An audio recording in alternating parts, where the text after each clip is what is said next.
All right, y'all. This is another edition of So You Want to Become a Licensed Property Claims Adjuster. All right. So this is actually part 9. All right.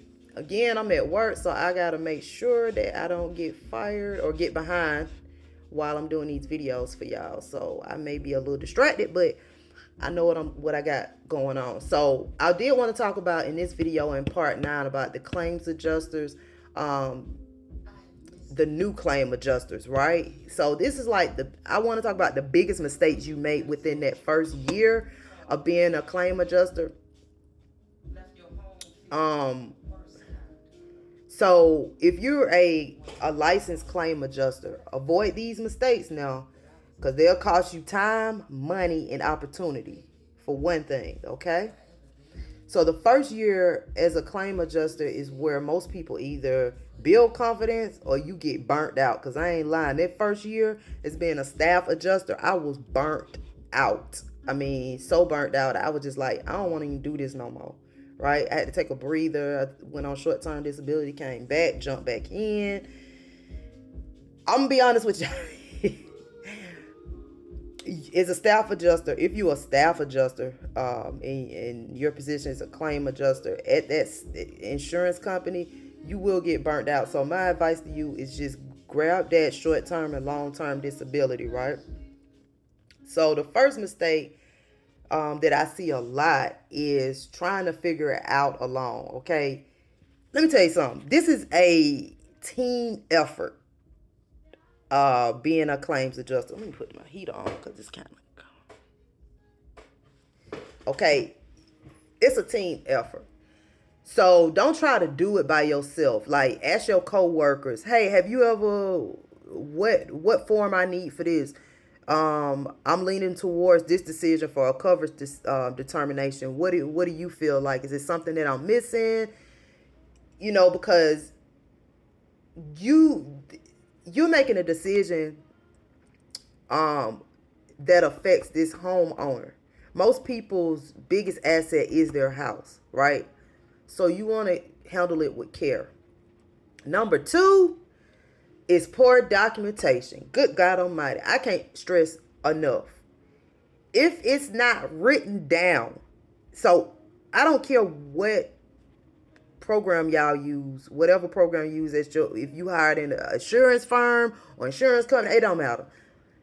Make sure that you are documenting the phone call, when they sent the documentation, when you talk to the contractor, um, because if it's not written down, it's like it didn't even happen. It didn't exist in the claim file. You know what I mean? Like I'm like I said, like I told y'all before, I'm one of them people. I document everything, so you ain't gonna never catch me slipping. I might even fool around and screenshot something and put it in the note files just so um my manager and the insured or whoever, and I might call off one day and my coworker gotta take over some of my claims. Okay, I need them to know what's going on.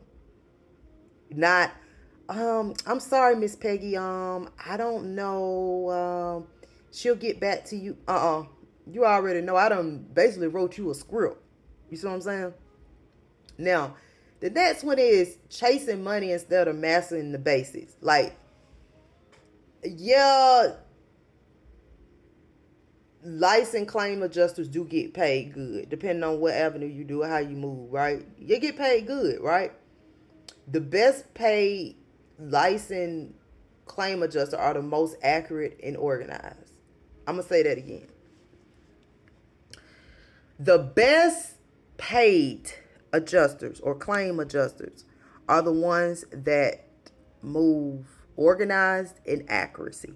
Okay?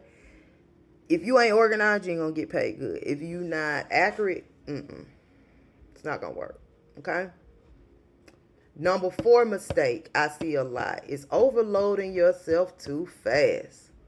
Like taking too many claims without a system. Like it's gonna burn you out, baby.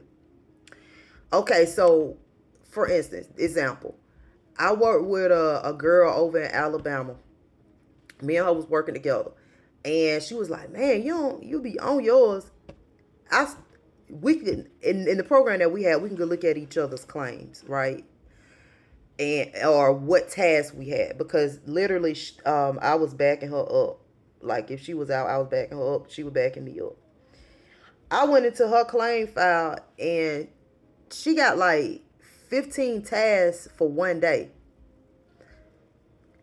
We were setting our own tasks. So not only do you have to do those tasks, you got to do estimate, you got to answer the phone, you got to answer text, you got to read the policies, coverage determinations, you got to call with. She was setting herself up for failure. I literally have maybe 5 tasks a day in that program. I make my own priority list, right? But what I'm trying to convey to you guys is don't overload yourself too fast. Don't be Speedy Gonzalez. Don't, oh, I gotta outwork the EP. I gotta show them you gonna show them that you gonna crash and be messed up. You gonna crash. So take your time. Learn the process. Learn the skills. Learn the knowledge that comes along with knowing a policy or the process. Even learning how to build a house is going to help you with being a licensed property claim adjuster. Because how do you know what you need to replace on a damaged house if you don't even know how to build a house? You don't know what's required, right? You know you need felt before you put your shingles on. See, if you don't know that, you just gonna put shingles on the line item. Okay, you got to put the felt before you put the shingles. So just take your time and learn the basics, right? Don't overload yourself. Now, the first year is about the learning process, not being perfect, y'all. Now, this is just my, is she, hold on, let me answer this call. Oops. Okay, so the first year is basically about,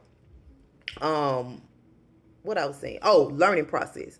So you just need to learn. You need to learn. You need to learn. You need to learn. And with you learning, you have to be inquisitive. With you being inquisitive, you have to ask questions, right? You can't jump into this career or any career thinking that you finna be the leader and you know everything. No, you don't. Wisdom comes with experience, right? So you have to be experienced. Oh my God, people calling. So you have to be experienced, right? So take your time, learn the craft, learn everything about property or housing, how to build a house. Um, get cool with contractors. Befriend them, because I know I got a lot of contractor friends, just so I know what's up. So, save this video, comment 1 year. If this is your first year, if you want more tips of surviving or succeeding as a claims adjuster, put it in the comments. In the meantime, let me answer this phone because I know she's going to call again.